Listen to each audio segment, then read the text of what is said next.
Assalamualaikum anak-anak, apa kabar semuanya? Semoga kalian semua dalam keadaan baik ya, amin. Hari ini kalian akan belajar bersama Pak Syazili Al-Akbari. Sebelum kita lanjut, jangan lupa like, share, komen, and subscribe ya. Oke, kita lanjut. Pembelajaran hari ini adalah kelas 4, tema 6, subtema 2, pembelajaran kedua. Sebelum kita lanjut, mari kita berdoa terlebih dahulu. Berdoa dimulai.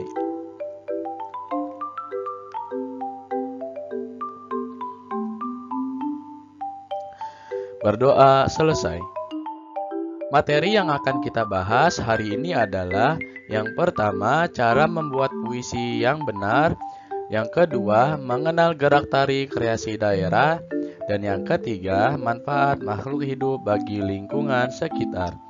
Yuk kita lanjut. Perhatikan puisi berikut ini. Judulnya adalah Puisi Penari karya Hascahya Trilion Laksono. Anggunnya gerak tubuhmu, lentiknya jemari-jemari berpadu indah. Derap langkah gemulai, hentakan irama mengalun syahdu. Lirikan mata yang tajam berubah sekejap menjadi indah. Kibasan selendang emas bergoyang perlahan, liukan leher mengundang kekaguman. Menari dan terus menari dengan senyum dan ketulusan. Gerakanmu sungguh indah karena engkau menari dengan hatimu. Nah, tadi kita sudah baca puisi bersama. Sekarang judul puisinya apa sih? Iya, judul puisinya adalah Puisi Penari. Kira-kira ada berapa bait ya? Coba sekarang kita perhatikan kembali puisinya. Puisi tersebut mempunyai 2 baris. Nah, dari 2 baris tersebut disebut bait. Nah, sekarang kita hitung baitnya.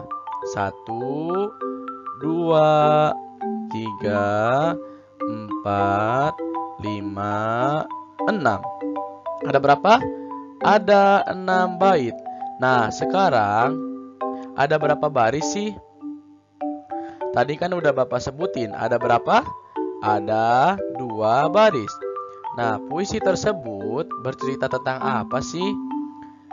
Puisi tersebut bercerita tentang penghayatan dan keterampilan seorang penari yang berhasil memancarkan keindahannya. Nah, sekarang kita sudah tahu tentang semua puisi penari. Sekarang kita akan belajar cara membuat puisi yang benar. Apa saja sih, Pak? Yang pertama, kita harus tentukan tema dan judul. Misalnya, kita memilih tema tentang bencana alam, maka kita akan memilih judul yang bersangkutan dengan bencana alam. Misalnya, banjir, longsor, dan gempa bumi. Dan yang kedua, kita menentukan kata kunci. Misalnya, tadi kita sudah memilih tema tentang bencana alam. Maka, kita akan mencari kata kuncinya. Misalkan, kita mau bikin puisi dalam 1 bait ada 2 baris. Nah, di baris pertama, kita mau isi kata kunci apa? Misalnya, kita mau tulis tentang banjir. Maka, di baris pertama, kita harus membuat dari kata banjir. Dan yang ketiga adalah menggunakan gaya bahasa. Maksudnya apa sih, Pak? Maksudnya kita harus memilih gaya bahasa sesuai dengan temanya. Misal tadi kita memilih tentang bencana alam, maka kita gunakan gaya bahasa yang mengungkapkan rasa sedih, kehilangan, dan takut. Nah, tadi kita sudah belajar tentang bagaimana cara membuat puisi. Yuk kita lanjut. Sekarang kita akan belajar tentang mengenal gerak tari kreasi daerah. Bapak punya satu contoh nih, yaitu tari jager. Tari jager berasal dari Bali. Setiap tarian daerah pasti mempunyai cirinya masing-masing. Misalnya, tari Bali mempunyai ciri yaitu lincah dan cepat. Dan gerakannya tidak hanya kepala, tangan, dan kaki yang digerakkan, mata juga digerakkan.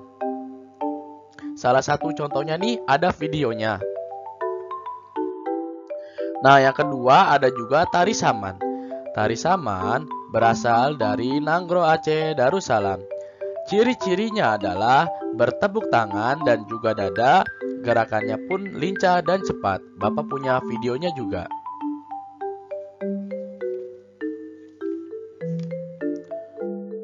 Nah, sekarang kita sudah tahu kan tentang gerak tarik kreasi daerah dan juga ciri-cirinya.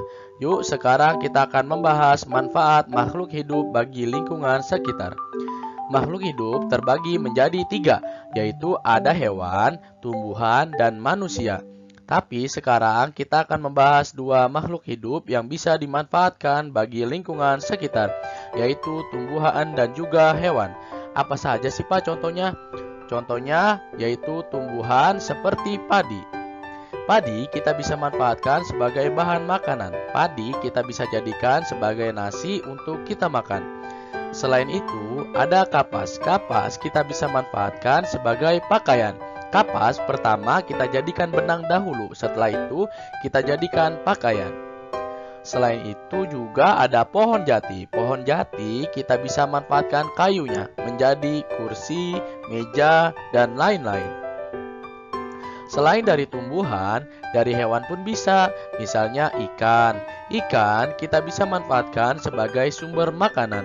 Contohnya ikannya kita bakar atau digoreng. Hayo, siapa yang di sini tidak suka ikan? Bapak suka loh sama ikan, apalagi ikan gurame. Nyam-nyam. Hehe. Selain ikan, ada juga kerbau. Kerbau selain dagingnya, bisa juga kita manfaatkan tenaga dari kerbau. Tenaga kerbau bisa kita gunakan sebagai alat untuk membajak sawah. Wah, hebat ya kerbau. Sekarang jangan lupa kerjakan tugasnya. Untuk tugas nomor 3, ada contohnya tabelnya di bawah. Alhamdulillah, selesai sudah pembelajaran hari ini. Tadi kita sudah membahas 3 materi. Yang pertama, cara membuat puisi yang benar. Dan yang kedua, mengenal gerak tarik kreasi daerah. Dan yang ketiga, manfaat makhluk hidup bagi lingkungan sekitar. Semangat terus ya anak-anak belajarnya. Terima kasih.